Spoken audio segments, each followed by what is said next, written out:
하는 게 좋지 않을까? 내가? 음. 네, 가을 학기 2주차 세션 시작하도록 하겠습니다.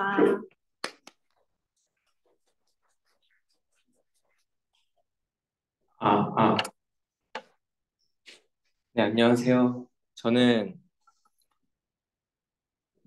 가을학기 2주차 12단원 이제 로버스트 추정을 위한 모델에 관련해서 발표하게 된 32기 오경주라고 합니다. 그래서 제 파트는 목차가 이렇게 되는데요. 좀 보기 복잡하니까 이렇게 정리를 해봤는데 첫 번째로는 로버스트 통계학이 뭔지를 먼저 살펴보고 그 다음에는 로버스트 통계학에서 사용하는 로버스트 추정량 그리고 로버스트한 모델에 대해서 얘기를 한번 해볼 거고요.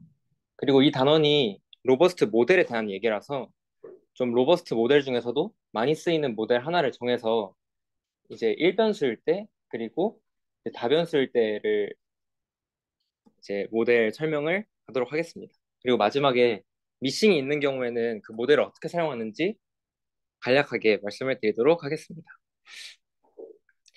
그래서 말씀드릴 내용이 저희가 통계학을 공부하다 보면 뭐 어떤 모델이 로버스트하다 뭐 이런 얘기를 많이 하잖아요. 그래서 그냥 간단하게 뭐 강건하다, 뭐 강건한 모델 이런 말을 많이 듣는데 저도 그 얘기만 듣고 그냥 모델이 좀 좋구나, 뭐 좀 튼튼하구나라고만 생각했지 통계학에서 로버스트하다는 게 어떤 의미인지를 생각 안 하고 있었거든요.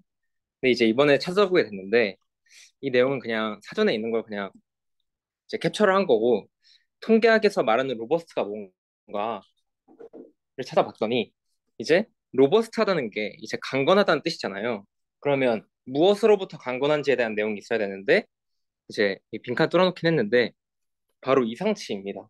그래서 로버스트 통계학이라고 하는 거는 이상치에 둔감한 통계량이나 모델을 활용하는 통계학이라고 말씀을 드릴 수가 있겠습니다. 그래서 그러면 로버스트 통계학이 왜 필요할까라는 걸 생각을 해보기 위해서는 로버스트라는 게 이상치로부터 좀 저항성이 있다라는 내용이라고 했으니까 이상치가 발생시키는 문제점에 대해서 알아봐야 되는데요.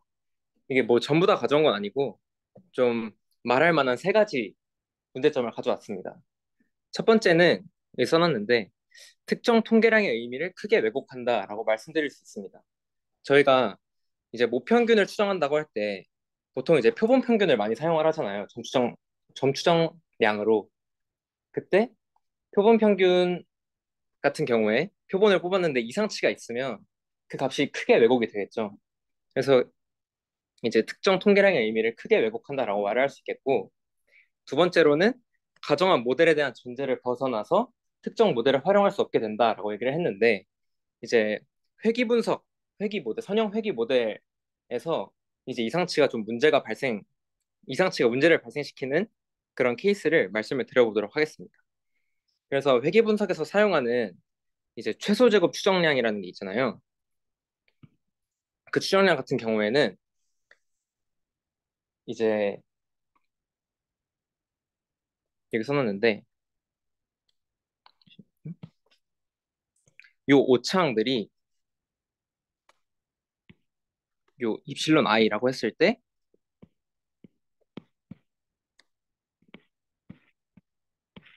이렇게 평균이 0이고 이제 분산이 시그마 제곱인 요 IID라고 얘기를 했을 때 이 리스트 스퀘어 에스티메이터가 이제 불편 추정량 중에서 가장 분산이 작다고 알려져 있습니다. 이런 걸 이제 가우스 마르코프 띠오럼이라고 하는데 사실은 이 정규분포 과정은 저 가우스 마르코프 띠오럼에서 필요가 없는데요. 근데 이제 회귀 모델을 가지고 추정을 하기 위해서는 결과적으로 어떤 오차항의 분포를 가정을 해야 되거든요. 근데 예를 들어서 표본을 뽑았는데 어떤 이상치들이 많다고 했을 때 그 오차항들이 시그마 제곱인 등분산을 따른다고 말을 할 수가 없게 됩니다. 이제 그렇게 되면 가우스 마르코프 띠어럼을 따르지 않게 되니까 이제 리스트 스퀘어 에스티메이터의 성능이 떨어진다고 말을 할 수 있고요. 세 번째는 CLT인데 CLT 같은 경우에는 표본의 크기가 무한대로 갈 때 이 성질이 반드시 성립을 합니다.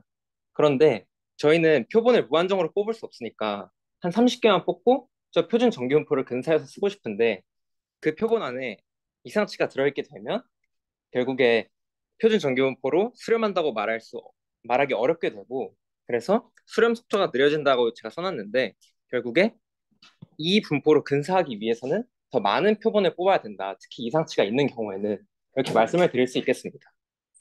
그래서 즉 이상치는 실제 데이터가 특정 어떤 분포를 따른다고 말하기 어렵게 만드는 문제점을 발생시키게 됩니다. 그래서 이제 이런 이유들로 이제 로버스트 통계학의 필요성을 말씀드릴 수 있겠고 그러면 그 해결책을 이제 제시를 해야 되잖아요.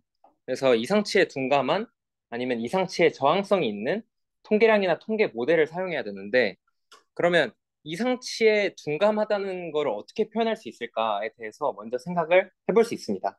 그래서 이 로버스트니스라고 하는 게 있는데 그거의 평가 방법에는 어떤 게 있는지 잠깐 알아볼 건데요. 여러 가지 평가 방법이 있는데 그중에서 가장 간단하다고 생각되고 좀 흥미를 돋굴 만한 그런 평가 방법을 가져왔습니다. 그게 여기 적혀 있는 브레이크다운 포인트인데요. 이게 여기 써 있는 거랑 그냥 이제 의미적으로 봤을 때도 뭔가 무너지는 지점이잖아요. 이 지점은 이제 어떻게 말을 할 수가 있냐면 그 데이터를 뽑았는데 그 데이터에서 특정 값이 크게 왜곡되었을 때 그 통계량이 얼마나 극단적으로 영향을 받는지라고 말씀을 드릴 수가 있습니다. 그래서 여기 뭐 비슷한 말 이렇게 써놨는데 이제 바로 예시로 들어가 보자면 평균을 먼저 말씀드리면 저희가 n개의 표본을 뽑았다고 했을 때 거기서 단 하나의 값만 크게 왜곡이 되어도 이 평균이라는 통계량 자체가 이제 극단적으로 변하게 되잖아요. 그렇기 때문에 이제 n개의 표본을 뽑은 경우에는 그 수를 n분의 1 또는 그냥 0이라고 보기도 합니다. 그리고 이제 미디언 같은 경우에는 이제 저희가 n개의 표본을 뽑았다고 했을 때 이제 이제 제일 큰 값부터 하나씩 극단적인 값을 만든다고 생각을 해봤을 때 이제 절반 정도를 극단적인 값으로 만들어야 비로소 이 중앙값이라는 값이 흔들리게 되잖아요. 그렇기 때문에 절반 바뀌기 전까지는 이제 이 중앙값이라는 거는 극단적으로 바뀌지 않는다. 해서 그 브레이크다운 포인트를 2분의 1이라고 말씀드릴 수가 있겠고 이제 트림드 미는 이제 데이터 분포가 이렇게 있을 때 여기 위로 이제 2분의 x%, 여기 아래로 2분의 x%를 제거한 다음에 평균을 내는 방식인데, 그래서 이제 양쪽에 있는 값들을 이제 하나하나 극단적인 값으로 만든다고 생각했을 때, 이제 전체 비율의 x만큼은 이제 극단적인 값으로 변화를 하더라도 이 통계량이 극단적으로 바뀌지 않는다라는 걸 알 수가 있는데요. 그래서 100분의 x라고 브레이크다운 포인트를 얘기를 할 수가 있습니다. 그리고 여기 브레이크다운 포인트가 2분의 1을 넘을 수 없다라고 써놨는데 이거는 이제 전체 데이터에서 절반 이상이 이제 이상치로 바뀐다고 한다면 정상 데이터와 이상치 데이터가 더 이상 구분이 안 되기 때문에 뭐 이런 내용이 있는데 결국에 요 미디언이나 트렌드 민 같은 경우에는 이 평균이라는 통계량보다는 이제 훨씬 로버스트하다라고 얘기를 할 수가 있겠습니다. 그리고 이제 로버스트 통계량 같은 경우에는 이제 중앙값이나 요 절삭 평균만 생각할 수도 있는데 훨씬 다양한 논의가 많이 있으니까 관심 있으시면 찾아보셔도 될 것 같습니다. 그 다음에 통계량뿐만 아니라 로버스트한 통계 모델에 대한 얘기도 있는데요. 저희가 첫 번째로는 어떤 이상치를 잘 반영을 해야 되니까 분산이 큰 분포를 사용하면 되지 않을까라고 생각할 수 있습니다.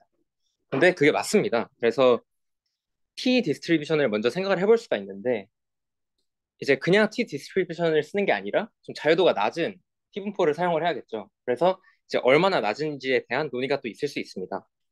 그리고 두 번째 모델은 이제 오염된 정규분포 모델인데요. 이 모델이 제가 오늘 좀 중점적으로 다루고자 하는 모델입니다. 그래서 이 오염된 정규분포는 이상치가 있는 데이터의 모델로 자주 활용이 되는데 이거를 같이 한번 좀 구성을 해보는 과정을 좀 발표를 해드리려고 합니다. 그래서 기본 컨셉은 대부분의 데이터가 이 정상적인 정기분포를 따르는데 몇몇의 데이터만 분산이 엄청 큰 이상치 분포에서 나왔다고 생각을 하는 거예요. 그래서 정상적인 정규분포를 이상치 분포로 오염시킨다라는 의미에서 오염된 정규분포라고 얘기를 하는 것인데, 이제 여기 세 가지 구성 방법을 적어놨는데 이게 단계거든요. 그래서 이 세 단계를 한번 따라가 볼 예정입니다. 첫 번째 단계는 방금 말씀드렸다시피 데이터가 두 개의 정규분포에서 나온다고 생각을 하는 것입니다. 그래서 하나는 저희가 뽑은 데이터 중에 거의 대부분이 따르고 있는 분산인 보통인 정규분포. 그리고 하나는 이제 저희가 뽑은 데이터 중에서 이제 소수의 이상치만이 따르는 분산이 큰 정규분포를 따른다고 첫 번째 생각하고 모델을 구성을 하는 것입니다. 그리고 두 번째는 그래서 그 정상분포와 이상치분포를 저희가 구성을 해놨는데, 정상분포를 이제 이상층분포로 오염을 시켜야 되잖아요. 그거를 어느 정도 비율로 오염을 시킬지를 두 번째 얘기를 할 것이고요. 세 번째는 그렇게 해서 완성된 오염된 정규분포 모델을 가지고 어떻게 우리가 원하는 모수의 값을 결정할 수 있는지, 이렇게 세 가지 단계로 말씀을 드리고자 합니다. 그래서 첫 번째로 데이터가 두 개의 정규분포에서 나왔다고 생각해서 두 개의 분포를 한번 구성을 해볼 것인데요. 이제 그 위에서 했던 거랑 마찬가지로 앞으로 나오는 정상적인 분포에 대한 내용은 다 초록색이고, 이제 이상치 관련된 모델은 다 빨간색으로 되어 있으니까 좀 참고해 주시면 감사하겠습니다. 그래서 보시면 정상분포 같은 경우에는 평균이 뮤고 분산이 시그마 제곱인 그냥 저런 정규분포이고요. 이상치 분포 같은 경우에는 평균이 뮤인데 분산의 시그마 제곱을 람다로 나눈 형태를 볼 수 있습니다. 그래서 여기서 람다의 값은 0과 1 사이의 값인데, 그러면 이상치 분포의 분산은 정상 분포 분산보다 커지겠죠. 이 람다의 값은 0과 1 사이의 값인데 어떻게 정해지느냐에 따라서 이상치 분포의 분산이 얼마나 커질지가 결정이 됩니다. 그리고 여기서 저희가 그 끝까지 얘기를 할 때 람다는 항상 알려져 있다고 생각하고 한번 서술을 해보도록 하겠습니다. 그래서 이렇게 정상 분포와 이상치 분포를 정의를 했는데요. 그러면 두 분포를 합쳐서 이제 이런 식으로 작성을 할 수가 있습니다. 여기 보시면은 분산을 WI로 나눠놨는데 WI는 1 또는 람다의 값을 가진다라고 이야기를 할 수가 있겠죠. 그래서 이 I는 이 데이터, 이제 데이터가 N개를 뽑았다고 했을 때 I는 이제 1부터 N까지 있는 거잖아요. 그래서 이 WI라는 거는 결국에 I번째 데이터가 정상 분포에서 나온 친구인지 아니면 이상치 분포에서 나오는 친구인지를 좀 나타내주는 그런 변수라고 생각해 주시면 되겠습니다. 그래서 결국에 정리를 해보면 이 xi가 저희의 데이터 값인데요. i번째 데이터 값인데요. 이 i번째 데이터 값이 이제 wi와 세타, 뮤와 시그마 제곱이 주어졌을 때의 이 xi의 분포는 저희가 방금 구성을 한 이 분포라고 얘기를 할 수가 있겠습니다. 그래서 여기서 문제가, 그러면 i번째 데이터의 wi 값을 저희가 모르잖아요. 그렇기 때문에 이 분포를 아직 정확히 서술할 수는 없는데요. 그래서 어떻게 할까라고 했는데, 그래서 그러면 wi의 값을 이제 wi의 값이 1이나 람다가 될 수 있는데 1이나 람다가 될 확률을 도입하자라고 생각을 할 수가 있겠습니다. 그래서 이 wi를 1 또는 람다의 값을 갖는 이산형 확률 변수로 생각을 하자는 것인데요. 그래서 이거는 wi의 확률 질량 함수인데, 이 확률 질량 함수를 보시면 wi가 1일 확률은 1-파이, 그리고 wi가 람다일 확률은 파이로 설정되어 있는 것을 보실 수가 있습니다. 이 말은 즉 wi는 1-파이의 확률로 1의 값을 가지고, 그러니까 결국에 어떤 i번째 데이터는 1-파이의 확률로 정상 분포에서 나오고, 그리고 파이의 확률로 람다의 값을 가진다라고 했는데, 결국에 어떤 i번째 데이터는 파이의 확률로 이상치 분포에서 나온다라고 말씀을 드릴 수 있겠습니다. 즉 여기서 저희가 반영한 이 파이라는 값은 전체 데이터에서 이상치의 비율을 나타내는 정보라고 말씀을 드릴 수가 있습니다. 그리고 이 파이 또한 아까 람다와 마찬가지로 0과 1 사이의 값을 가지는데요. 이것도 알려져 있다고 생각하고 뒤에 서술을 하도록 하겠습니다. 그래서 이 부분이 저희가 방금 구성한 모델인데요. 이 모델을 결국에 저희가 궁금한 건 XI의 마지널 디스트리뷰션이기 때문에 WI에 대해서 적분을 하면 다음과 같은 이제 모델을 볼 수 있습니다. 그래서 여기 보면 이 부분은 정상 분포인데 앞에 1-파이가 곱해져 있는 형태. 그리고 이 부분은 이제 이상치 분포인데 앞에 파이가 곱해져 있는 형태로 이제 서메이션을 할 수가 있고요. 근데 이 분포는 정규 분포랑 정말 비슷하게 생기긴 했는데 정규 분포는 아닙니다. 정확히는. 그래서 그러면 이 모델을 대체 어떻게 해석해야 되냐라는 의문이 드실 텐데요. 제 밑에 적어놨는데 이제 저희가 뽑은 데이터가 이 분포를 따른다라고 얘기하는 것은 이제 이상치 입장에서 봤을 때는 먼저 파이의 확률로 이제 이 WI가 람다로 결정이 돼야 됩니다. 결국에 파이의 확률로 이상치 분포가 당첨이 되었는데 그 이상치 분포에서 나온 데이터가 그 이상치 분포에서 뽑힌 데이터가 우리가 뽑은 데이터에서의 이상치라고 보는 것이고 그리고 정상 데이터 같은 경우에는 1-파이의 확률로 WI가 1로 결정이 됐는데 결국에 1-파이 확률로 정상 분포가 당첨이 됐는데 그 정상 분포에서 나온 데이터라고 해석을 한다는 의미입니다. 그래서 여기 그림으로 그려봤는데요. 글씨가 작아서 안 보이는데 이것도 색깔이 이제 일관성이 있거든요. 그래서 초록색은 그냥 정상 분포이고 빨간색은 이상치 분포 그리고 이 파란색이 오염 분포인데 제가 좀 실수로 이상치 분포의 분산을 엄청 크게 만들어 버렸는데 오히려 극단적으로 보여서 좀 저 의미 전달이 잘 될 것 같습니다. 그래서 첫 번째 보시면 이제 람다가 0.03이어서 이제 분산이 이제 3분의 100이 됩니다. 그래서 이 친구의 분산이 이렇게 큰 것이고 요 오염 비율을 제가 0.05로 했는데 그래서 요 초록색인 분포에 이 분포를 0.05만큼 섞어서 이 파란색 분포를 도출을 할 수가 있습니다. 이 파란색 분포는 정상 분포보다는 이제 평균은 똑같지만 정상 분포보다는 분산이 크다는 걸 알 수가 있고요. 이 옆에 두 번째 그림은 이 오염 비율을 0.05에서 0.1로 늘린 그래프인데 이 같은 경우에는 분산이 더 커짐을 볼 수가 있습니다. 그래서 이 모델이 어떤 모델인지는 알겠는데 이 모델이 왜 로버스트한 모델인지에 대해서 좀 생각을 해보고자 하는데요. 이 모델이 로버스트한지 보기 위해서는 이 ML 추정량을 구하는 과정을 보면 좀 생각을 해볼 수가 있습니다. 그래서 바로 뒤에서 살펴보도록 하겠습니다. 이 모델이 저희가 방금 구축한 모델인데요.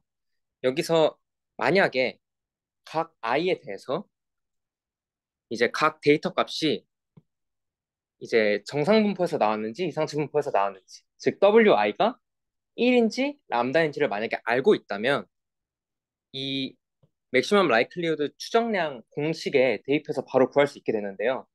이 맥시멈 라이클리후드 추정량 공식은 구하는 과정을 제가 다음 페이지에 간략하게 적어놨는데 제가 이제 타이핑해서 오류가 있을 수도 있거든요. 그래서 이제 흘깃 보셨으면 좋겠습니다. 그래서 다음과 같이 계산이 되는데 그래서 각 데이터 포인트 값을 여기에 넣고 그 데이터 포인트 값에 대응하는 WL 값을 여기 넣고 이제 이런 식으로 뮤햇과 시그마 제곱 햇을 구할 수가 있겠죠. 네, 그렇습니다. 그래서 이 추정량 공식을 좀 뜯어보자면 평균 입장에서 봤을 때 여기 보면 이게 i번째 데이터의 값인데 거기에 wi가 곱해지잖아요. 근데 정상 분포에서 나온 데이터라면 wi의 값이 1이기 때문에 그 값이 유지가 되는데 만약에 xi가 이상치 분포에서 나온 데이터였다면 wi의 값이 람다겠죠. 그렇기 때문에 그 이상치 데이터의 값 자체가 좀 작게 스케일링 된다고 볼 수가 있겠습니다. 그리고 분산도 마찬가지로 요 편차 제곱에 요 wi 값이 곱해져 있는데요. 이상치 데이터 같은 경우에는 애초에 편차가 클 것이기 때문에 그 편차 제곱 또한 이 wi에 의해서 작게 스케일링 된다고 생각해 볼 수가 있습니다. 결국에 그 매시멈 라이클리후드 추정량을 구하는 과정에서 이 wi가 이상치 값들을 스케일링하기 때문에 이상치로 인해서 이 데이터 포인트들의 평균이 크게 휘둘리지 않게 되고 분산도 막 엄청 커지지 않게 되는 효과를 볼 수가 있습니다. 그렇기 때문에 로버스트하다라고 말씀을 드릴 수 있겠고, 근데 아직도 해결이 안 된 문제가 있는데, 그 문제는 결국에 그 i 번째 데이터에 wi 값이 1인지 람다인지 우리가 결국에 모르기 때문에 이 공식이 있다고 하더라도 이 값을 바로 추정할 수 없다는 문제점이 있습니다. 그래서 그 문제점을 해결을 해볼 건데,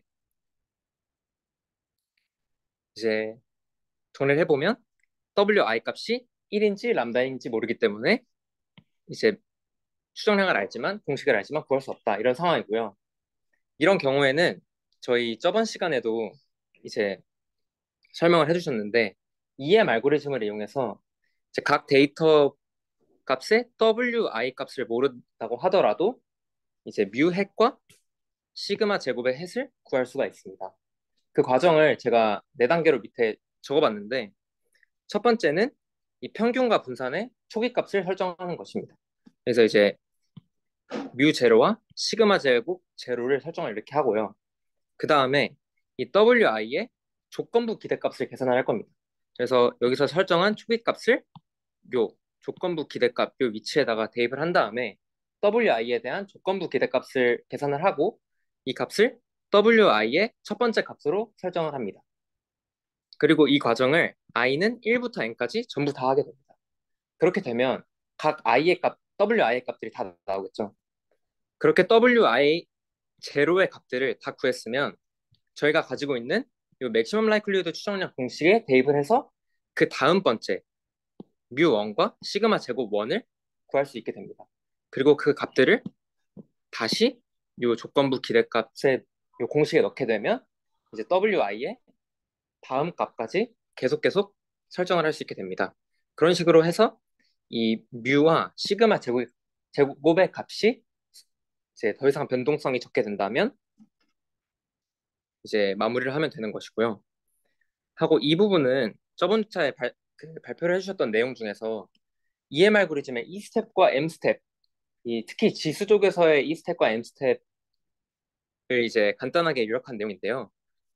이 내용을 확인해 보면 제가 위에 적어놓은 이 과정이 살짝 다르다는 것을 알 수가 있습니다.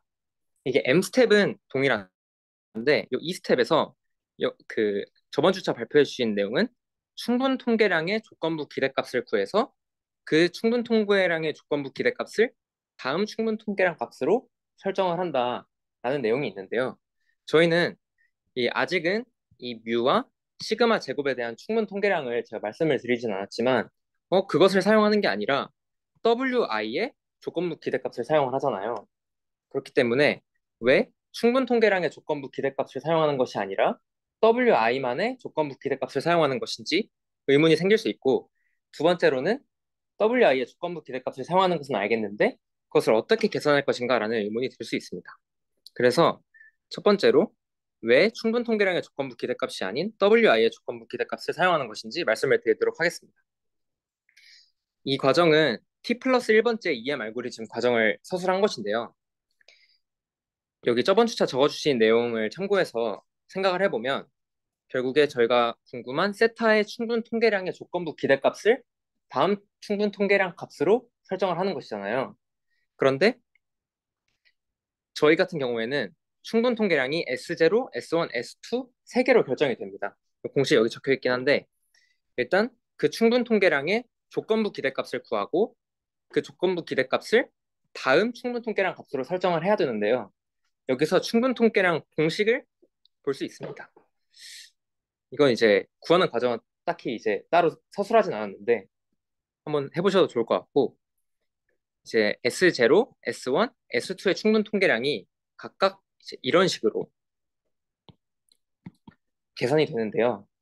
이 내용을 잘 보시면 S0 같은 경우에는 그냥 t번째 wi 값들의 서메이션이고, S1 같은 경우에는 wi에 그냥 그 i번째 데이터 값이 곱해진 다음에 더해진 것이고, S2 같은 경우에는 wi에 각 데이터 포인트 값에 제곱이 곱해져서 더해진 꼴인데, 이걸 보게 되면 결국에 xi는 저희가 가지고 있는 데이터 값으로서 그냥 상수일 것이잖아요.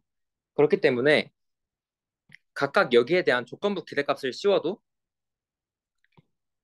요 결국에 충분 통계량이 이 WI에 대한 선형 결합이기 때문에 이 WI의 조건부 기대값만 구해도 이제 이 S0와 S1과 S2의 조건부 기대값을 다 구할 필요 없이 요 S0와 S1과 S2의 값을 계속해서 업데이트를 할 수 있습니다. 그렇기 때문에 저희는 요 충분 통계량의 조건부 기대값을 다 구하는 것이 아니라 WI의 조건부 기대값만을 구해서 계산을 할 것이고요.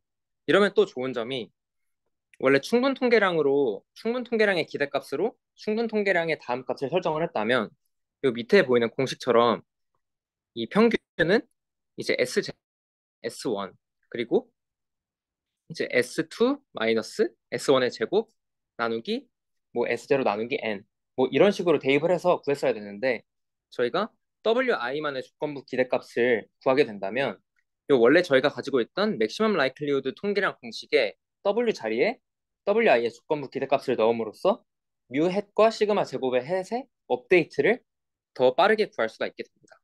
그래서 이제 이러한 이유로 WI의 선형결합으로 표현된다는 이유로 이 스텝이 이런 식으로 간소화된다고 생각하시면 되겠고요. 두 번째로는 그러면 WI의 조건부 기대값을 사용하는 것은 알겠는데 그걸 어떻게 계산해야 되냐라는 의문이 드실 수가 있습니다. 그래서 풀어서 작성을 해봤는데요. WI라는 것은 결국에 1과 파이의 값을 가지는 확률 변수잖아요.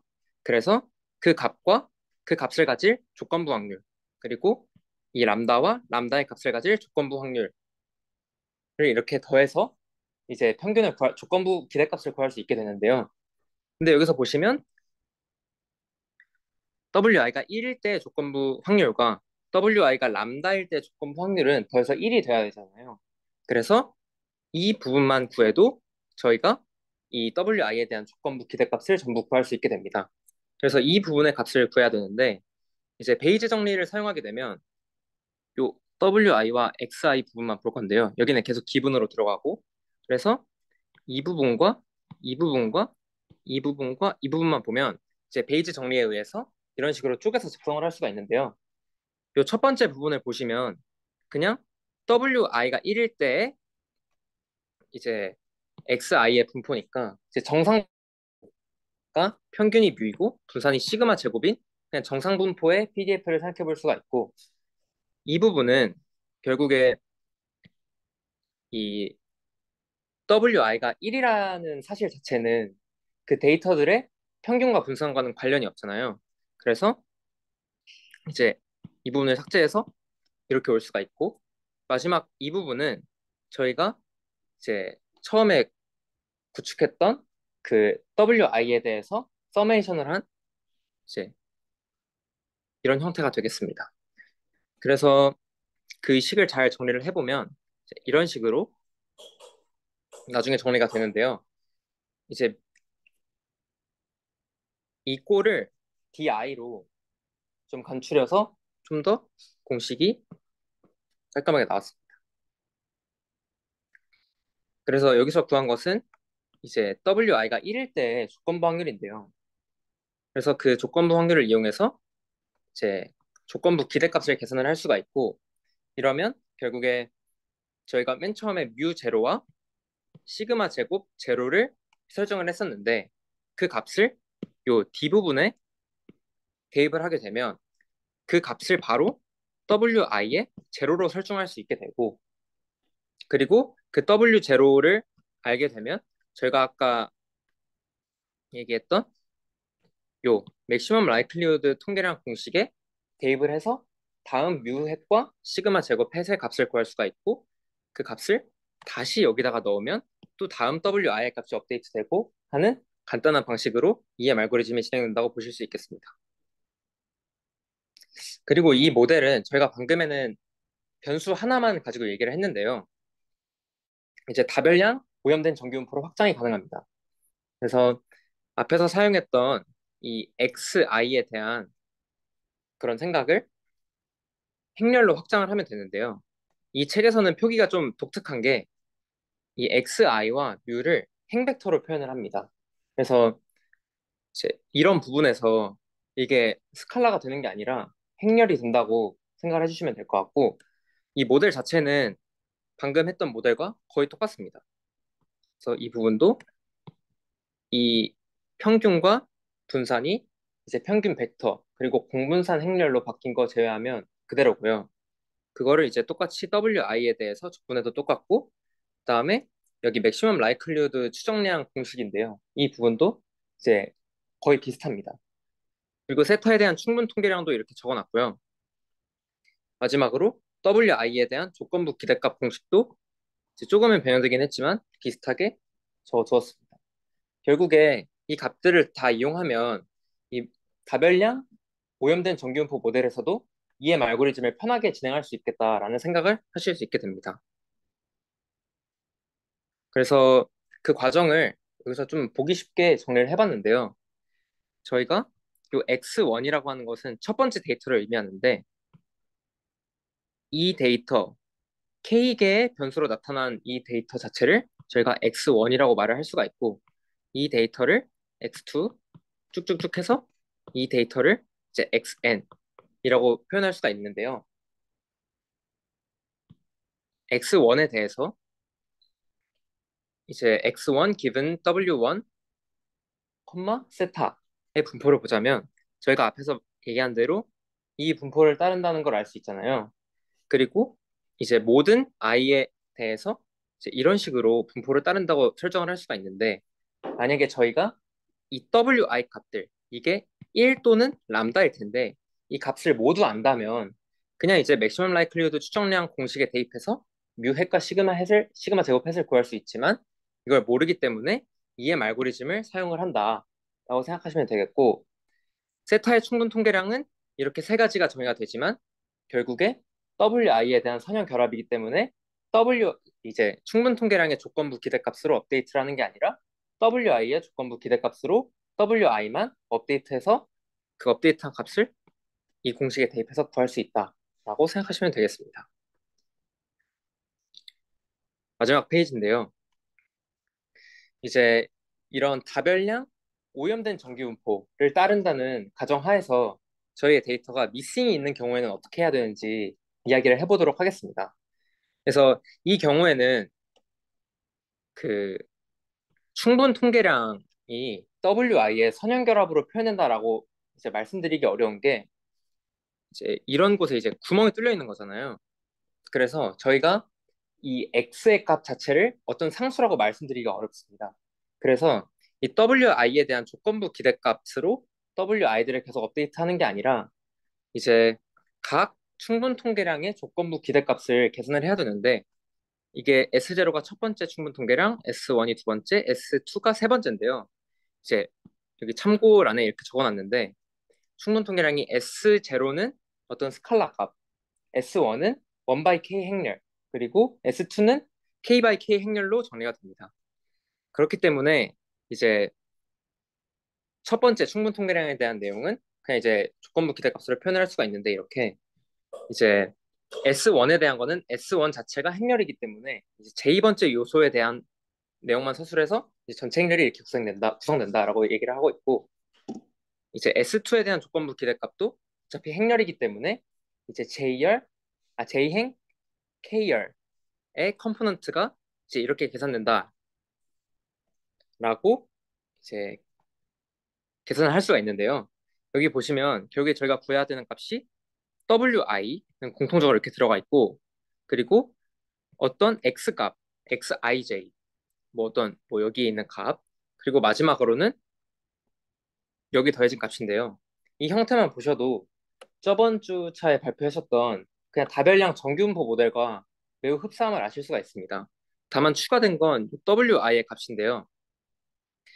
이 WI의 값은 저희가 방금 전까지 살펴봤던 WI의 기대값 공식으로 구할 수가 있는데 구하기 위해서는 일단 이 XI 요 값들 중에 미싱이 있는 경우에 먼저 어떻게 처리할지를 생각을 해봐야 됩니다.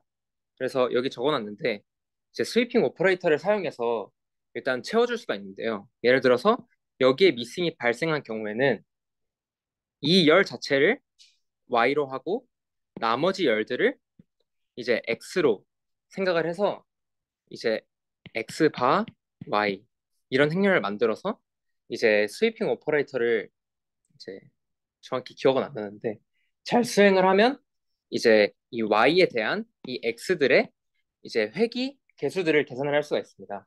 그 회귀 개수들로 만약에 이 xij가 미싱이 있다면 채워주고요. 그리고 그렇게 채우게 되면 이 wi 공식에 따라서 wi의 기대값을 조건부 기대값으로 업데이트를 할 수가 있고 마지막으로 여기 공분산 부분이 있는데 이 부분도 스위핑 오퍼레이터를 통해서 구할 수가 있습니다. 그래서 좀 더 아시고 싶으시면 그 윅 1에 있는 그 PPT 내용과 교재 7.4.3에는 이 내용이 자세하게 서술이 되어 있으니까 참고하시면 좋을 것 같습니다. 감사합니다. 준비되면 뭐냐?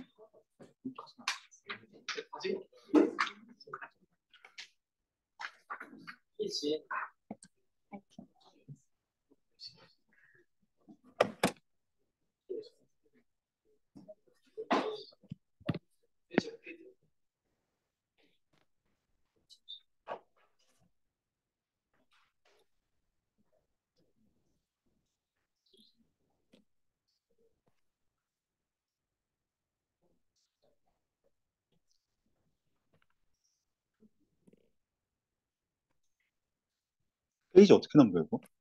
그냥 스크롤 해야 돼? 어. 네.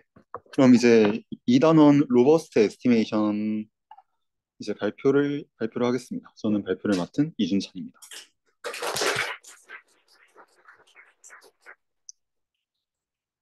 네. 이제 앞에 발표에서 저희가 로버스트 통계가 뭔지, 그러니까 견고한 추정이 뭔지를 먼저 한번 배우고, 그다음에 오염된 정규 분포로 그 예시를 한번 살펴봤는데요. 이제 저희는 이제 그 외에 오염된 정규 분포 외에 또 다른 예시.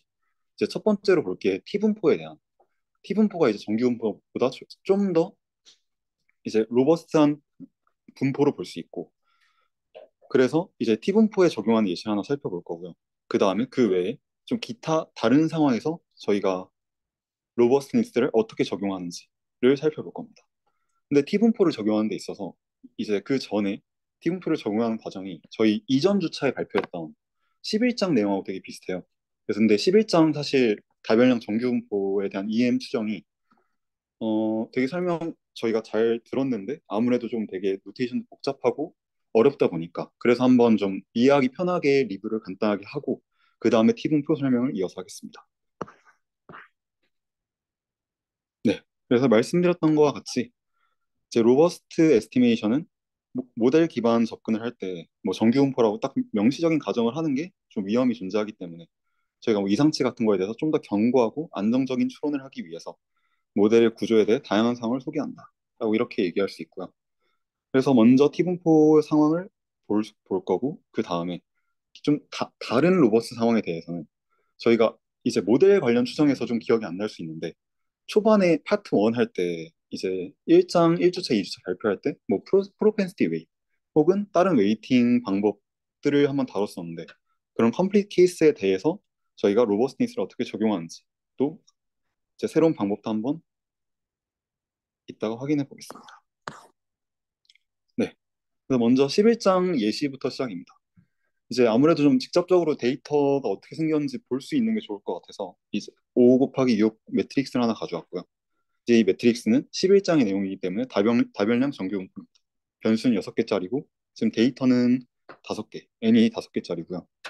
그다음에 이제 저희가 여기서 목적은 이제 풀 데이터의 likelihood를 최대화하는 모수, 뮤랑 시그마를 구하는 것이 되겠습니다. 자, 근데 그냥 구하는 게 아니죠. 저희가 미싱 데이터 분석을 하고 있기 때문에 이제 미싱이 있을 수밖에 없어요.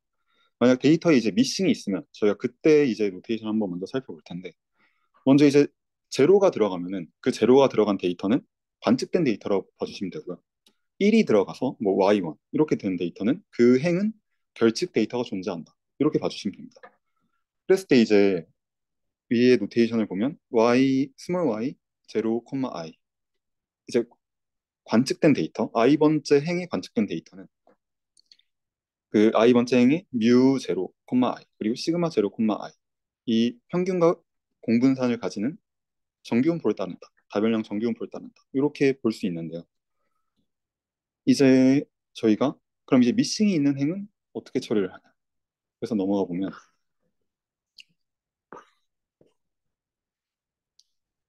네, 우선 저희가 전체 못을 추정하기 위해서 그래서 각 행들에 대해서 PDF를 구하면 각 행들은 다별량 정규분포를 갖기 때문에 아래와 같은 PDF를 갖게 됩니다.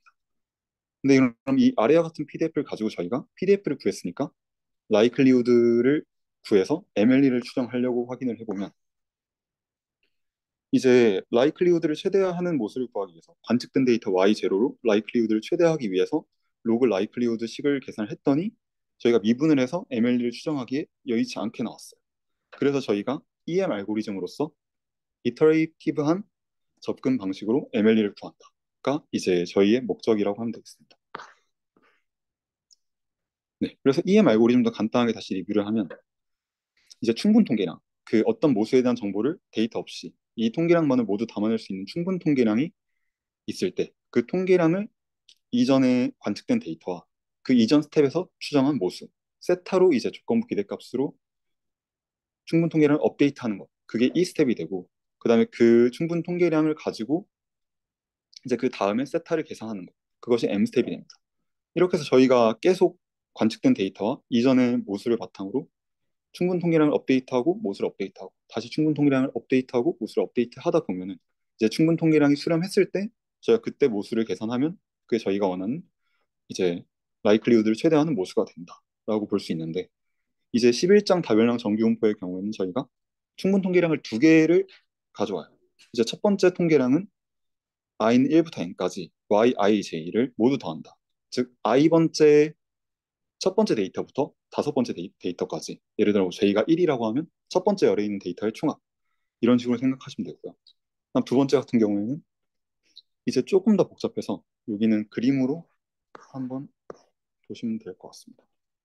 그래서 왼쪽의 충분 통계량은 그냥 각 변수들의 총합이라고 보시면 되고 오른쪽 충분 통계량은 뭐 예를 들어 j가 1, k가 2라고 했을 때 y1과 y2에 대해서 각 로우에 대해 각 통계량을 그 y11과 예를 들어 y1과 y2를 가지고 계산을 한다고 하면 y1 곱하기 y12, y21 곱하기 y22 쭉 더해서 y51 곱하기 y52 이걸 다 더한 게 이제 충분 통계량이 되는 겁니다. 네. 그래서 이제 11장 다별량 정규분포의 경우에는 저희가 각 충분 통계량을 업데이트한 이 스텝 업데이트를 하기 위해선 이제 이전 충분 통계량을 관측된 데이터 Y0와 그다음 그 전에 추정한 모수 세타 T에 대해서 조건부 기대값으로 업데이트를 하게 됩니다. 근데 이때 그럼 이 조건부 기대값을 어떻게 계산하냐가 관건이 될 텐데 이 조건부 기대값이 사실 뭐 위의 통계량을 보면 그냥 YIJ의 총합이고 밑에 통계량을 보면 YIJ 곱하기 YIK 그 각 그 테이블에 있는 값들에 대해서 정의되기 때문에 저희가 그럼 그 값들을 어떻게 볼 거냐를 이제 오른쪽에서 확인하시면 됩니다. 이제 오른쪽에서 그러면 이제 사실 이미 관측된 데이터 같은 경우에는 YIJ는 그냥 관측이 된 데이터입니다. 그냥 원래 그냥 있는 데이터이기 때문에 이건 조건부 기대값을 건다고 해서 달라지는 값이 없고 그럼 이제 뭐가 바뀌느냐? 미싱된 값들이 바뀌는 겁니다. 그래서 만약에 어떤 i번째 행의 j번째 열의 데이터가 미싱이라고 하면 그럼 그 미싱에는 저희가 조건부 기대값을 쳐넣는다. 그때 그 조건부 기대값은 그 행의 관측된 데이터와 그 전 스텝에서 계산한 모수로 추정을 한다. 그리고 그 밑에 공분산 또한 그 행에 관측된 데이터와 그 전 스텝에서의 파라미터로 추정을 한다. 그래서 저희가 이렇게 이 스텝에서의 기대값을 구할 수 있습니다. 근데 그러면 저희가 결국 저 yijt 플러스 1이 이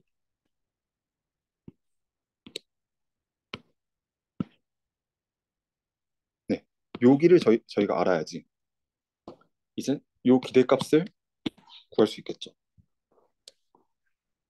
근데 그러면 이제 저 개별 값들은 어떻게 구하냐? 이제 이 개별 값들을 구하기 위해서 저희가 리그레션을 합니다. 그럼 이제 리그레션을 어떻게 하냐?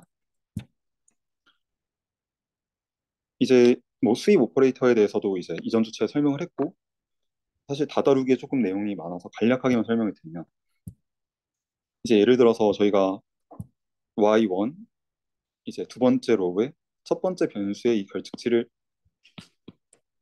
이제 추정한 회귀 모델을 만든다고 하면 이 첫 번째 변수를 제외한 5개의 변수들만이 있는 이제 관측된 데이터로 만든 그 데이터셋으로 회귀 모델을 적합합니다. 그럼 이제 그 회귀 모델로 저희가 요 변수 값들을 넣어서 x 값들을 넣어서 여기 값을 추정하고 그다음 만약에 뭐 여기 y2를 추정해야 된다. 그럼 그때는 3, 4, 5, 6 4개 변수 가지고 y3,2를 추정할 수 있도록 하는 또 회귀 모델을 적합한 다음에 그 회귀 모델의 예측 값으로 이 값을 추정합니다. 네, 그럼 이제 그 회귀 계수랑 그다음 그 공분산 행렬을 어떻게 구하냐? 이제 그 회귀 계수 공분산 행렬을 이제 수입 오퍼레이터를 쓰면은 저희가 좀 더 용이하게 구할 수 있다라고 이제 이전 주차에서 다뤘었는데 요 내용은 전부 다루기는 좀 많아서 저희가 스위핑을 사용하면 좀 더 비교적 간단하게 구할 수 있다라고 하고 회귀로서 어쨌든 미싱 데이터를 추정해서 조건부 기대값을 업데이트한다. 그것이 EM 알고리즘의 1스텝이다라고 설명을 하고 넘어가겠습니다. 네, 그렇게 해서 2스텝으로 조건부 기대값을 구했으면 이제 뭐 미싱에 이렇게 들어가 있는 값들이 있겠죠. 그럼 이제 저희가 이 들어가 있는 값들을 가지고 충분 통계량을 계산하고 그 충분 통계량으로 이제 모수를 계산할 수 있는 이제 충분 통계량이 저희가 총합이라고 했었으니까 이제 값들이 다 들어왔으니까 총합을 계산할 수 있고 그 총합을 사실 총합은 충분 통계량은 평균을 구하기 n으로 나누면 바로 평균이 되니까 n으로 나눠서 평균을 만들어주고 그다음 평균을 그렇게 구했으면은 이제 공분산에 대한 m스텝 또한 저희가 이 노테이션을 이 익스펙테이션을 각각 분해해서 이 뒤에 뮤 JT 플러스 1과 뮤 KT 플러스 1을 안으로 가지고 들어오면 이렇게 정리를 할 수 있습니다. 그러면 저희가 y IJT 플러스 1 추정해서 알고 있고 y IKT 플러스 1 추정해서 알고 있고 뮤 JT 플러스 1, 뮤 KT 플러스 1 다 추정했고 이 코베리언스도 앞에 이 스텝에서 추정을 했습니다. 그러면 저희가 이제 이 M 스텝으로 시그마도 업데이트를 할 수 있다. 공무산을 업데이트할 수 있다. 이렇게 해서 파라미터를 업데이트하면 M 스텝이 끝나고 저 뮤와 뮤 T 플러스 1과 시그마 JKT 플러스 이 값들을 가지고 다시 다음 이 스텝으로 넘어가는 겁니다. 자, 이렇게 해서 저희가 이 알고리즘을 바탕으로 EM 알고리즘 수렴을 해서 어떤 뮤 값과 시그마에 도달을 하면 수렴을 하면 그때 저희가 그 뮤랑 시그마가 맥시멈 라이클리हु드를 최대화하는 모수를 구했다라고 이제 하고 멈추게 되는데 자, 그러면 이제 여기까지가 11장에 대한 복습입니다. 그럼 이제 11장에 대한 복습을 했으면 저희가 이 과정을 T분포에 대해 적용하는 걸 한번 다시 살펴보겠습니다.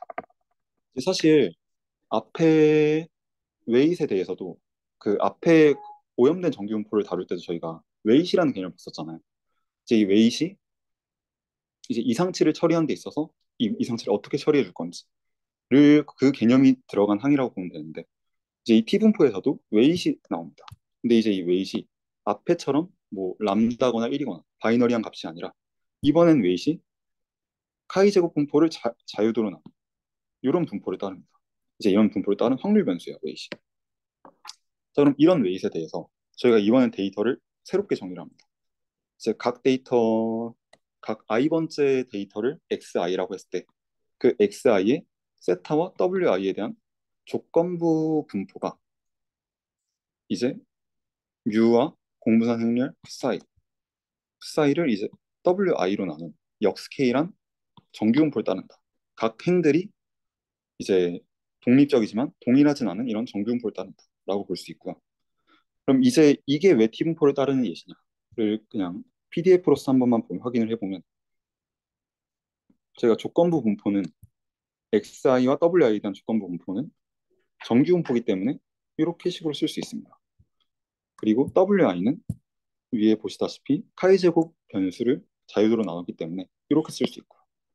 네, 그럼 저희가 이제 조건 PXI와 WI와 PWI를 알고 있으니까 이제 마지널라이즈해서 PXI의 주변 분포를 구할 수 있습니다. 근데 이렇게 계산해서 구하면은 이 주변 분포가 T 분포가 된다. 아, 그래서 사실 XI가 다별량 T 분포였구나. 그래서 저희가 T 분포를 가정하고 한다기보다는 이렇게 WI를 잡아놓고 나서 시작을 했더니 이제 xi가 t분포가 되더라. 그래서 t분포인 상황에 대해서 한번 EM 알고리즘 다시 정리해 보겠다 라고 확인해 주시면 될 것 같습니다. 네, 그래서 여기 EM 알고리즘 적용하기 전에 그냥 노테이션 다시 한 번만 보고 가면, 네, 각 요 로우가 예를 들어서 뭐 x4라고 하면 그 x에 해당하는 w w4 웨이트 있고요. 그다음에 그 요 행에 대해서 u랑 사이를 w4로 나눈 요런 정규분포를 따른다. 각 행들이 자기만의 그래서 그런 정규분포를 따른다 라고 이해해 주시면 될 것 같습니다. 그래서 뭐 xi는 x4라고 하면 요 행을 얘기하는 거죠. 요 행 데이터. 그리고 이때 저희가 이제 t분포에서의 적용을 할 때, EM 알고리즘 적용을 할 때, 사실 이 웨이트는 그럼 어떻게 구하냐? 이 웨이트는 저희가 잠재 변수로 봅니다. 잠재 변수로 본다는 건 이제 관측되지 않은 값이 당연히 데이터는 x만 있으니까. 그래서 이 웨이트는 저희가 그냥 미싱 값으로 처리를 하고, 이 미싱 값을 이제 EM 알고리즘을 통해서 이 웨이트를 계속 업데이트해 나가면서 결국에 이 웨이트를 포함하는 이제 라이클리후드를 최대화하는 모수를 구하겠다라는 접근이라고 보시면 되고요. 네, 그래서 EM 알고리즘을 오면 이제 T분포에서의 충분 통계량은 이렇게 세 개가 나와요. S0, S1, S2 이렇게 세 개가 나오는데, 사실 보면은 충분 통계량이 WI는 저희가 원하는 그 미싱인 레이턴트 베리어블이고, 근데 XI는 관측된 데이터예요. 사실 저희가 지금 여기서는 그 앞에 T분포 X 요 위에 있는 X 테이블은 여기엔 미싱이 지금 없는 상태입니다. 모두 관측된 상태라서 이제 각 통계량을 보면 WI 곱하기 XI, 뭐 WI 곱하기 XI 제곱, 혹은 WI 혼자 이렇게 나오는데, 사실 XI는 그냥 이미 관측된 데이터이기 때문에 상수로 볼 수 있습니다. 상수로 본다는 거는 각 S0, S1, S2가 모두 WI의 선형 결합으로 표현될 수 있다. 그 말은 저희가 WI만, 이거 T 플러스 1인데 잘못 썼어요. WI만 업데이트를 하면은, 그러면은 자동으로 충분 통계량이 업데이트가 되는 겁니다. 그럼 이제 이 스텝은 이 WI를 조건부 기대값으로 똑같이 업데이트를 해주면 되고, 앞이랑 똑같이 이제 뮤랑 푸사이, 이제 평균과 공분사니까 여기가 세타 t고 xi는 관측된 변수들, 관측된 값들, 그거에 대해서 WI의 조건부 기대값을 구해서 업데이트를 해준다가 이 스텝이고, 그럼 이제 그 업데이트를 해서 WI를 구하면 저희가 WI를 가지고 S0, S1, S2 충분 통계량을 구할 수 있죠. 그럼 이제 그 충분 통계량을 다시 끌고 와서 요 M 스텝, 평균은 S0분의 S1으로 계산을 하고, 공분산 행렬은 이제 요 오른쪽 식과 같이 계산을 하면은 M 스텝으로서 모수도 수정을 할 수 있습니다. 이제 여기 M 스텝에 있는 식 같은 경우에는 그냥 일별량 T분포에서 이제 식을 다별량으로 그냥 확장한 거고요. 평균 같은 경우는 그래서 뭐 가중평균, 저희가 WI가 적용된 WI 웨이팅을 신경 쓰는 그런 통계량이라고 봐주시면 되겠습니다.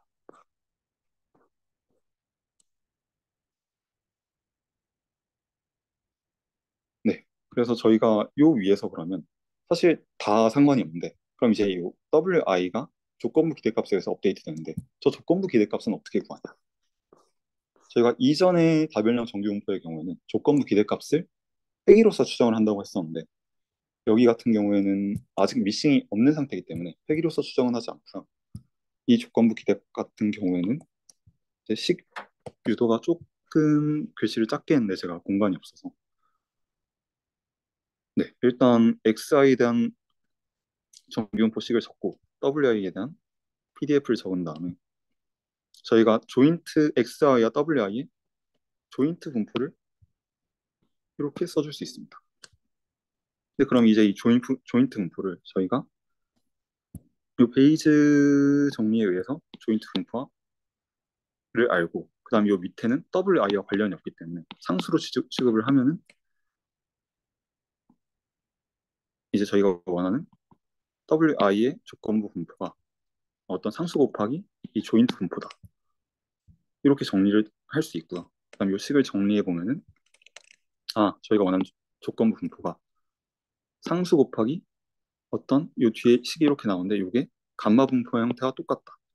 그래서 저희가 알고 보니까 W에 대한 분포가 감마 분포로 나와서 저희 이 조건부 분포를 감마 분포의 평균 베타분의 알파로 쓸 수 있고, 이때 이 식에서 알파가 2분의 2 플러스 2분의 k, 베타가 2분의 1 곱하기 누 플러스 di 제곱. 근데 di는 여기 위에 있는데 마할라노비스 거리라고 해서 그 어떤 xi가 평균으로부터 얼마나 멀리 떨어져 있는지를 그냥 표현하는 거리 척도라고 생각하시면 될 것 같습니다. 그래서 이 값들로 음, 네, 이 값들로 저희가 이 기대값을 업데이트할 수 있다. 여기 조금 적게 있는데 이게 그래서 저희가 원하는 구한식입니다. 네, 그럼 이제 저희가 이 스텝에서 기대값을 조건부 기대값을 구할 수 있고 m 스텝으로 계산할 수 있고, 그러면은 그쵸, 이제 그 wi가 포함된 상태에서 뮤랑 시그마를 추정할 수 있는 겁니다. 그러면 이제 만약에 그 T분포 상황에서 이전에 저희가 봤던 테이블에서 XI의 결측이 있는 경우, 데이터의 결측이 있는 경우에 어떻게 하냐? 제 요거는 다 똑같이 보이진 않고 간단하게만 한번 살펴볼 텐데, 네, 우선 충분 통계량 업데이트된 시기 기대값이 이제 크게 달라지지 않습니다. 이제 이 XIJ하고 햇은 이제 추정되었다는 뜻이고, 이것 외에는 미신 값이 이렇게 추정된 것 외에는 이전과 동일한 방식으로 이 스텝이 진행이 됩니다. 그 다음에 M 스텝 같은 경우에는 이것도 다 담지는 않는데 M 스텝 같은 경우에도 이전과 동일한 방식의 식으로 진행이 돼서 사실 네, 이제 이 추정되는 것만 저희가 이전 다별량 정규 분포에서 했던 것처럼 신경을 써주면 똑같이 여기서도 스위핑으로 스윗 오퍼레이터로 개수와 공분산 확률을 구해서 나머지 변수를 가지고 회기로서 예측을 합니다. 근데 그것 외에는 T분포라는 차이점 외에는 나머지는 동일하다고 봐주시면 됩니다. 그럼 이제 그래서 T분포를 저희가 다뤘을 때 T분포가 왜 견고한지, 견고한지에 대해서만 한번 언급을 하고 넘어가면, 이제 저희가 WI를 계속 조건부 기대값을 업데이트 하잖아요. 근데 이 스텝의 식을 보면은 밑에 DI 제곱, 그러니까 거리 제곱에 대한 척도가 분수로 들어가 있습니다. 그 말은 즉슨 멀리 있는 데이터, 평균으로부터 멀리 있는 이상치인 데이터일수록 웨이트를 낮게 추정한다는 말입니다. 그럼 웨이트를 낮게 추정한다는 건 저희가 가중평균을 추정하거나 구하거나 아니면 다른 통계량을 구할 때 이제 이상치에 있는 값은 영향을 적게 줄 수 있도록 자동으로 이 WI가 계속 업데이트가 된다. 그래서 그게 저희가 여기서 로버스 통계에서 EM 알고리즘을 적용했을 때 WI의 역할이다라고 이해해 주시면 될 것 같습니다. 네. 그럼 여기까지가 이제 T분포, 다별량 정규 분포를 한번 다루고 그다음 T분포에 EM 알고리즘을 적용하는 과정이고요. 그다음에 그 밑에는 이제 저희가 이전에 했던 방식들과는 조금 다른 상황에 대해서 소개를 드리는데, 여기 같은 경우에는 저희가 파트 2부터는 막 MLE하고 EM 알고리즘하고 계속 모델 관련해서 추정하는 것만 했었는데, 저희가 파트 1은 사실 뭐 웨이팅도 했었고 임퓨테이션, 약간 조금 더 편하게 결측지를 처리하는 법을 했었는데, 이제 막 지금은 저희가 막 사후 분포가 어떻고 막 MLE가 어떻고 해서 막 이렇게 힘들게 구하는데, 사실 그때는 그냥 평균 임퓨테이션 하고 끝내고 뭐 아니면 뭐 다중 임퓨테이션 하고 끝내고 그런 것처럼, 이제 여기 같은 경우에는 저희가 3자 그 챕터 3 완전 초반부 했을 때 프로펜시티 웨이팅이라는 상황에서 저희가 로버스니스를 어떻게 적용할 건지 이제 그걸 소개하는 슬라이드고요. 이제 여기 이제 이 슬라이드 뒤에서 다시 나와서 여기서 그냥 간단하게만 언급을 하고 가면, 일단 프로펜시티 스코어라는 개념이 있어요. 이 개념에 대해서 저희가 한번 다룰 거고, 그 다음에 스플라인 함수라는 개념도 있습니다. 그래서 이 두 개념에 대해 먼저 설명을 드리고 그다음에 이 장에서 뭘 하는지에 대해서 설명을 드리겠습니다. 이제 사실 수식보다는 그냥 개념적으로만 여기 설명을 하고 넘어가면, 스플라인 함수라는 게 있는데, 이제 이 스플라인 함수가 식이 이렇게 나오는데, 이걸 식으로 봐도 좋지만 이 각각의 람다 K랑 요 각각의 람다 k가 여기 노드라고 했을 때 그냥 곡선 함수를 직선으로서 그냥 직선 여러 개로 연결한다고 이해해 주면 됩니다. 그러니까 그냥 원래 선형으로만 예측을 할 수 있던 걸 선형, 직선 여러 개를 이어붙임으로써 저희가 곡선을 뭔가 표현할 수 있다. 그런 함수를 스플라인 함수라고 이해해 줍니다. 그래서 비선형성을 모델링할 수 있다. 그래서 이 비선형성으로 로버스니스를 해결할 수 있다가 요 상의 아이디어고요. 우선 여기를 넘어가서 보면 그 다음에 또 프로펜시티 스코어라는 개념을 또 저희가 한번 리뷰를 해야 됩니다. 저희 앞에서 웨이팅 때도 되게 간단하게만 나왔었는데 이제 프로펜시티라고 하면 성향이라는 뜻인데 이제 성향이 무슨 뜻이냐? 이제 요걸 보려면 이제 아, 어떤 x로 y를 이렇게 예측한다고 했을 때 저희가 예를 들어 x가 흡연 유무라고 하고 어떤 사람이 담배를 피는지 안 피는지 그걸 가지고 y가 폐암 여부 이제 그 사람이 폐암에 걸렸는지 안 걸렸는지 그걸 예측한다고 하면 사실 이제 바로 예측을 할 수가 없는 게 이제 그 사람의 뭐 건강이 혈압이 높을 수도 있고 낮을 수도 있고 뭐 몸무게가 다를 테고 그럴 텐데 그럼 이제 정말 흡연을 하는 사람과 안 하는 사람이 그 건강 수치가 다 비슷할 거냐? 그러면 그렇지 않잖아요, 사실. 그래서 그럼 이 건강 변수로서 먼저 저희가 흡연 여부를 예측한 다음에 이 건강 변수를 여부를 예측했을 때 그 값이 동일한 비슷하게 나온 사람. 그럼 그 비슷하게 나오는 사람들끼리 묶어서 뭐 이제 비교를 할 수도 있고 아니면 그 사람들 묶어서 뭐 웨이팅을 다르게 줄 수도 있고 다른 방식으로 처리를 할 수 있는데 그때 그럼 그 비슷하게 나온다의 정의가 뭐냐라고 했을 때 그 값을 저희가 프로펜시티 스코어라고 이제 표현을 합니다.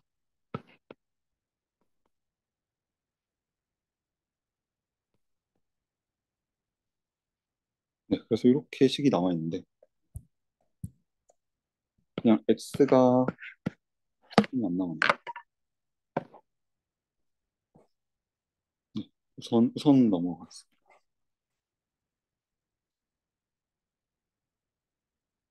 뭐 그래서 아까 같은 경우에는 그럼 저희가 그 트리트먼트가 1이 될지 0이 될지 예를 들어 방금 예시로 들면 흡연 여부가 1인지 0인지를 나머지 건강 변수로 먼저 예측을 하는 겁니다. 로지스틱 모델 같은 걸 쓴다고 하면 로지스틱으로 뭐 그 사람의 혈압, 몸무게, 키 이런 건강 변수를 다 넣은 다음에 그걸로 흡연 여부를 예측했을 때 이제 저희가 확률이 나오잖아요. 로지스틱을 쓰면 그 확률이 이제 프로펜시티 스코어 그 값 자체가 되는 거예요.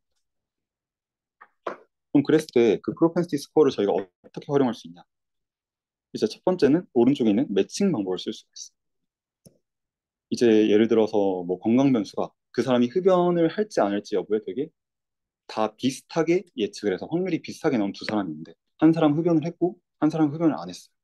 그럼 이제 이 두 사람은 나머지 건강 변수가 비슷하기 때문에 제가 흡연을 했는지 안 했는지 여부, 음, 흡연을 했는지 안 했는지 여부로 그 폐암이 걸리는지 안 걸리는지를 예측했을 때 이제 그때 추론에 뭔가 문제가 안 생길 수 있죠. 그래서 여기 오른쪽에 그래프를 보시면 예를 들어 빨간색 그래프가 트리트먼트가 1일 때 그 X의 분포고 파란색 분포가 트리트먼트가 0일 때 X의 분포면 이때 이 겹치는 부분에 있는 사람들만 뽑아서 저희가 1대1로 대조를 해서 뭐 트리트먼트의 차이에 대해서 뭐 처치 효과를 볼 수 있다.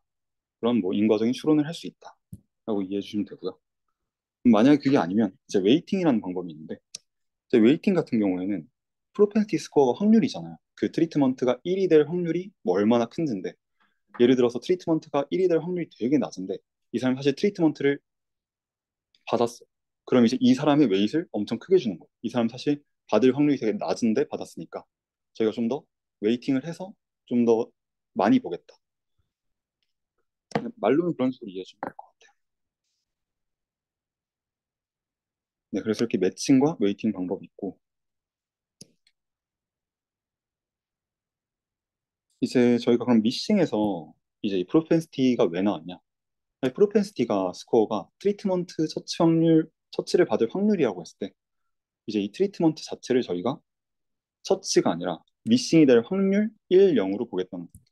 그래서 만약에 TI가 1이면은 이건 미싱이 되었다. TI가 0이면은 이건 미싱이 안 되었다. 라고 해서 미싱이 될 확률을 예측해서 그 확률을 가지고 프로펜시티 스코어를 표현을 한다. 이해해 주시면 될 것 같고요. 그래서 여기 왼쪽에 아래쪽에 노테이션 보시면 P 제 MI가 미싱이 아닐 확률 조건 상황. 이 이제 오른쪽에 보시면 로우 xi, b라고 되어 있는데 이게 이제 xi라는 데이터와 b라는 그 로지스틱 회기의 회기 개수 그 둘이 갖춰졌을 때 프로펜시티 스코어라서 아 그러면 관측이 될 확률이 프로펜시티 스코어가 되겠구나 라고 저희가 이해를 하면 될 것 같고요. 그래서 웨이팅이라고 하면 사실 관측이 될 확률이 되게 낮은데 이 데이터가 관측이 됐어요. 그러면 저희가 그 데이터는 관측이 되기 되게 힘든데 관측됐으니까 좀 더 분석할 때 웨이팅을 해서 분석하는 게 좀 더 유의하겠죠. 그래서 그 웨이팅을 얼마나 하냐. 프로펜티 스코어의 역수로서 웨이팅을 합니다. 그래서 그 네, 밑에 보시면 저희가 그럼 그 프로펜시 스코어를 그래서 로지스 효이 같은 걸로 추정을 해서 이 데이터가 관측될 확률이 얼마다를 구했는데 관측될 확률이 되게 낮은데 관측이 됐다면 저희가 그거의 역수를 취해서 그 데이터를 좀 가중해서 보겠다. 근데 이렇게 가중해서 봤을 때 예를 들어서 프로펜시티 스코어가 뭐 0.02, 확률이 0.01로 되게 낮게 나오는데 이제 저희가 그걸 가중을 하면 0.01의 역수면 거의 100 가까이 되게 큰 수를 곱하게 되죠. 그럼 그렇게 큰 수를 곱하게 되면은 뭔가 너무 과도하게 큰 가중치가 부여가 돼서 추정의 분산이 높아질 수 있다. 그래서 모델이 조금 예측이 유리해지지 않을 수 있다라는 문제가 생기고요. 그래서 이 문제를 해결하기 위해서 스플라인 아까 곡선 함수 매끄러운 곡선을 근사하는 스플라인 펑션을 도입을 합니다. 이 스플라인 펑션 앞에서 한번 살짝 보였기 때문에 그냥 직선이 연결되어서 매끄러운 곡선을 형성한다라고만 여기서 이해해 주시면 될 것 같고요. 네, 그래서 이 스플라인 함수는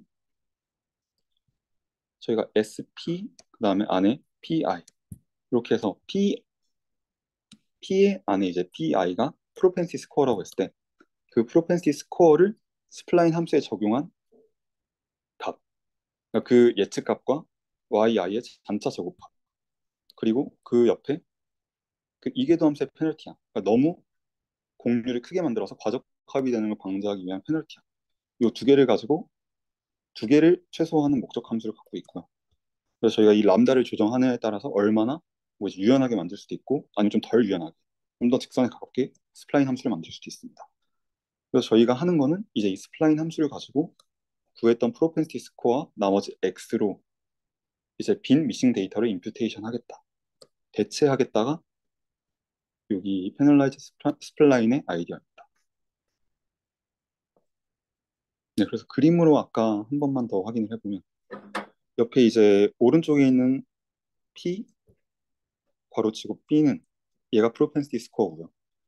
이제 이 프로펜시 스코어는 나머지 x1, x2, x3, x4를 가지고 이 옆에 있는 m, 이 미싱 됐는지 안 됐는지를 예측하는 이 일령을 예측하는 그 로지스틱 회계의 그 확률이라고 보시면 되고요. 그럼 이 확률을 저희가 구했으면은 이제 구한 x 데이터와 이 로지스 프로펜시 스코어를 가지고 다시 옆 왼쪽에 있는 미싱 값을 예측을 합니다. 그래서 이때 이 예측을 할 때 이 아래쪽에 조그맣게 있는 저 y라는 값을 임퓨테이션 할 때 P 스타 그리고 B 프로펜시 스코어와 관측된 1부터 P까지의 데이터 그리고 모수와 베타와 P 요 변수들에 대해서 이제 조건부로 임퓨테이션을 했을 때 이 결과는 저희가 프로펜시 스코어를 바로 리니어로 예측하는 게 아니라 스플라인 함수를 적용해서 예측을 하고 그 다음에 스플라인 함수를 적용해서 예측을 했을 때 그냥 리니어 예측을 했을 때보다 조금 더 견고한 추정을 할 수 있다가 Penalized Spline of Propensity Prediction의 아이디어라고 이해해 주시면 될 것 같습니다.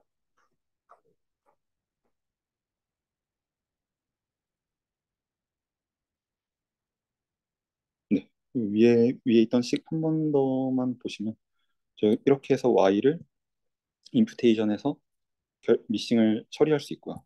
이 방식의 장점이라고 하면 프로펜시티 스코어랑 이제 결과 변수 y로 예측을 하는데 이때 선형 관계가 아니라 비선형적 관계가 있을 때 이를 모델링할 수 있다는 장점이 있고요.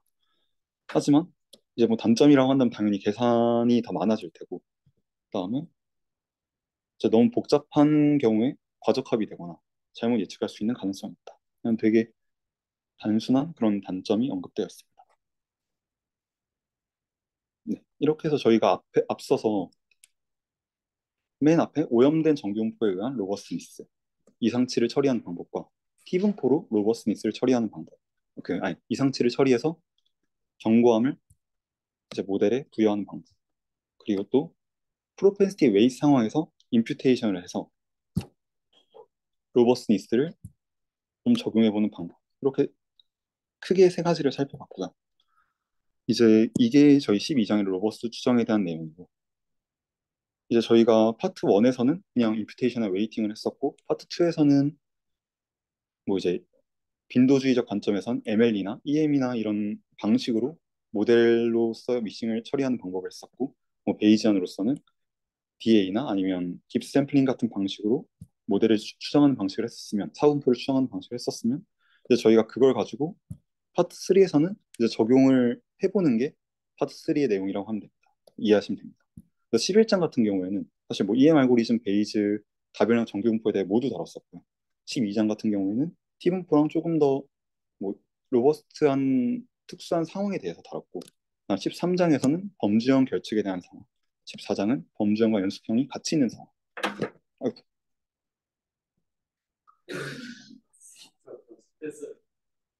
네. 그래서 거의 다 끝났는데 네, 15장은 그래서 M&AR 상황에서 결측을 처리하는 방법을 다루게 된다. 이렇게 네, 확인해 주시면 될 것 같습니다. 그래서 발표는 여기서 마치겠습니다.